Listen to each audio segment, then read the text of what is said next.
Top quality और consistent performance के लिए सिर्फ सिल्वर पंप नाम याद रखना।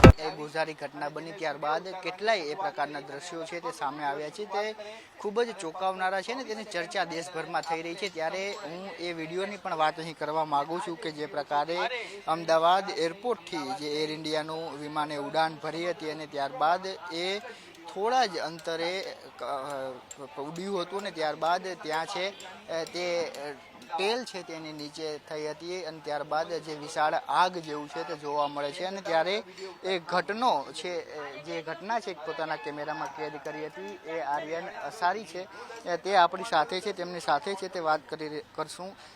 આર્યન, જે સમયે આ ઘટના બની ત્યારે સમયે તમે શું કરી રહ્યા હતા? તમારો જે વિડીયો છે તે અત્યારે લોકો દેશભરમાં જોઈ રહ્યા છે, કઈ પ્રકારની સ્થિતિ હતી, તમે શું કરી રહ્યા હતા અને કઈ પ્રકારે અચાનક આ ઘટના બની?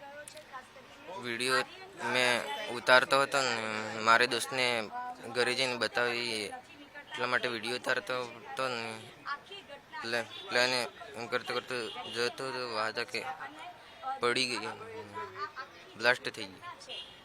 અને તમે મોબાઈલમાં વિડીયો ઉતારી રહ્યા હતા ત્યારે ખાલી માત્ર વિડીયો ઉતારી રહ્યા હતા અને પછી જ્યારે બ્લાસ્ટ થયું ત્યારબાદ ને તમે શું કર્યું? એ વિડીયો ઉતાર્યો ત્યારબાદ કોઈને તમે જાણ કરી કે કઈ પ્રકારની સ્થિતિ તમે જોઈ?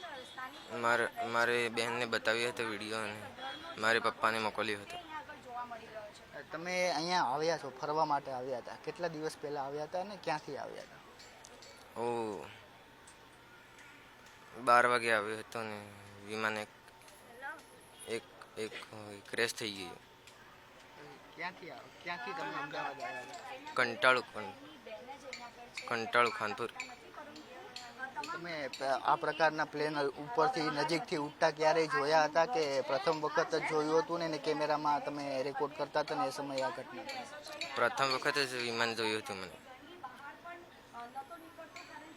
પછી જ્યારે બ્લાસ્ટ થયો ત્યારબાદ શું તમે કર્યું? કોઈને જાણ કરી હતી કે કોઈને વિડીયો મોકલ્યો હતો કે ક્યાંય સોશિયલ મીડિયામાં પોસ્ટ કર્યો હતો?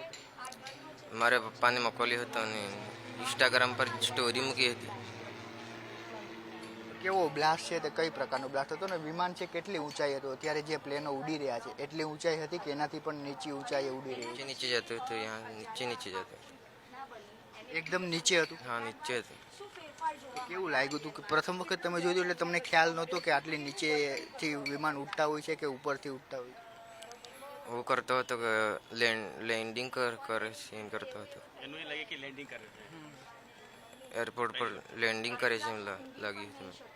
પછી જે બ્લાસ્ટ થયો એનો અવાજ છે તે કેવો હતો? જે બ્લાસ્ટ થયો એનો અવાજ કેવો હતો ને એના પછી ધુમાડો છે તે આગનો કેવા પ્રકારનો તમે જોયો? ધુમાડો બહુ જ નીકળ્યો હતો। બ્લાસ્ટનો અવાજ છે કેવો હતો? બહુ જ ભયાનક હતો। ચોક્કસથી તો આ પાછળ છે તે એરપોર્ટ આવેલું છે ને જ્યાંથી તમામ ફ્લાઇટો છે તે ટેક ઓફ થતી હોય છે ને ત્યારબાદ એ તમામ ફ્લાઇટો છે તે અહીંથી ઉડાન છે તે ભરતી હોય છે ને એ જ સમયગાળા દરમિયાન જે આર્યન અસારી નામનો જે વ્યક્તિ છે તે પોતાના કેમેરામાં આ ઘટના છે તે રેકોર્ડ કરી રહ્યો હતો કારણ કે ઘણા સમય બાદ તેઓ આવ્યો હતો અહીં રોકાવા માટે અને તેમણે જે પહેલી વખત આવ્યો હતો ને આ વિડીયો છે તે પોતાના મોબાઈલમાં કેદ કરી રહ્યો હતો એ સમયે જ આ દુર્ઘટના ઘટી છે અને તેનો વિડીયો ત્યારે સમગ્ર દેશ અને દુનિયા જોઈ રહી છે। તે આર્યને આપણી સાથે વાત કરીને જે સમગ્ર ઘટનાક્રમ હતો તે વર્ણવ્યો છે। કેમેરા પર્સન રીતે સુથાર સાથે જયેશ ચૌહાણ, ન્યૂઝ કેપિટલ, અમદાવાદ।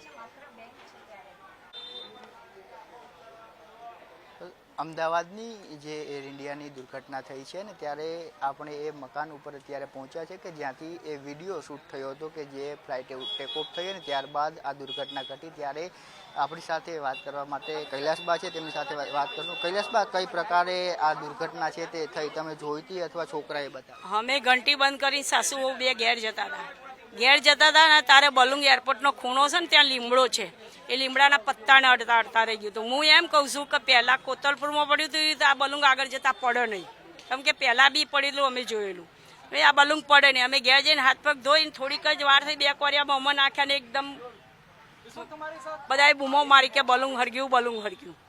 અમે એમ કીધું કે આ જો પડ્યું ને બલુંગ તો અમે જોયું ત્યારે તો ધૂળા કશું દેખાય નહીં, વાદળ દેખાય જ નહીં શું। અને કોતલપુરમાં પડ્યું ને ત્યારે અમે 4 વાળતા હતા એરપોર્ટમાં, અમે દાંતેરા નાખીને જોવા ગયા તારે બી એક વ્યક્તિ બચેલો ને અત્યારે બી એક જ વ્યક્તિ બચ્યો છે।